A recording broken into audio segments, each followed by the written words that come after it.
सबसे पहले तख्ता पलट हुआ श्रीलंका में, उसके बाद हुआ बांग्लादेश में और अब नेपाल में। नेपाल और बांग्लादेश जैसे देशों में यूएस का रोल एक्सपर्ट ने बताया भारत में क्यों नहीं हो सकता तख्ता पलट। जियोपॉलिटिक्स जो एक्सपर्ट हैं वे तरह तरह की बातें कर रहे हैं।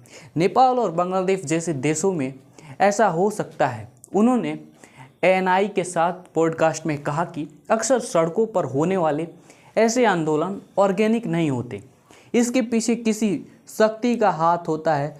वह शक्ति देसी भी और विदेशी भी हो सकती है। नेपाल में जिस तरह 48 घंटों के अंदर हाहाकार मच गया है, खूनी हिंसक झड़प के चलते पीएम केपी शर्मा ओली को इस्तीफा देना पड़ा और यहाँ तक देश छोड़कर भी भागना पड़ा। उससे सवाल उठ रहे हैं कि क्या दोस्तों किसी विदेशी शक्ति का हाथ है? इससे पहले भारत के पड़ोसी देशों बांग्लादेश, श्रीलंका का वही हाल हो चुका है जो आपको पता है। इसे लेकर जियोपॉलिटिक्स के एक्सपर्ट अलग अलग राय दे रहे हैं। कोई कुछ और बोल रहा है तो कोई कुछ और, लेकिन सच्चाई क्या है? भारत में आज तक जब से इंडिया आज़ाद हुआ है, भारत आज़ाद हुआ है, तब से तख्ता पलट नहीं हुआ है। ऐसे तो हम बात करें तो आंदोलन ऑर्गेनिक नहीं होते, इसके पीछे किसी महाशक्ति का हाथ जरूर होता है जो संगठन को एकजुट करके इतनी लाखों करोड़ों की संख्या में लोगों को जुटाता है। इसमें गहरी भूमिका होती है। नेपाल, बांग्लादेश जैसे देशों में इस तरह सड़कों पर आंदोलन कराए जाते हैं और कराए जा भी सकते हैं, लेकिन भारत जैसे देश में नेतृत्व नहीं बदला जा सकता। माना जाता है कि भारत की विविधता और एक बड़ा देश होने के चलते किसी एक नैरेटिव के आधार पर सत्ता को बिना कार्यकाल पूरा किए ही विदेशी ताकतों के शामिल होने से बदला नहीं जा सकता है। अभी आपको पता होगा कि टैरिफ वार हुआ था, और जो ये टैरिफ वार है कहीं ना कहीं पूरी तरीके से बताता है कि भारत में ऐसा नहीं होगा कभी भी।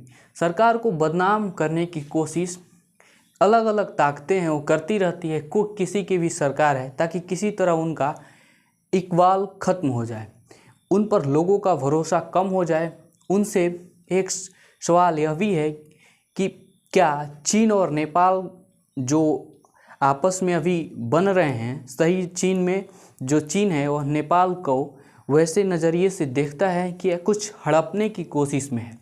वेल दोस्तों, वहाँ फिर भी राजशाही आए या ना आए नेपाल में, लेकिन जब चाइना किसी देश के साथ सटता है तो अपने 10 रुपये का फ़ायदा अगर नेपाल को देगा तो 90 रुपये का सीधा फ़ायदा चाइना लेगा।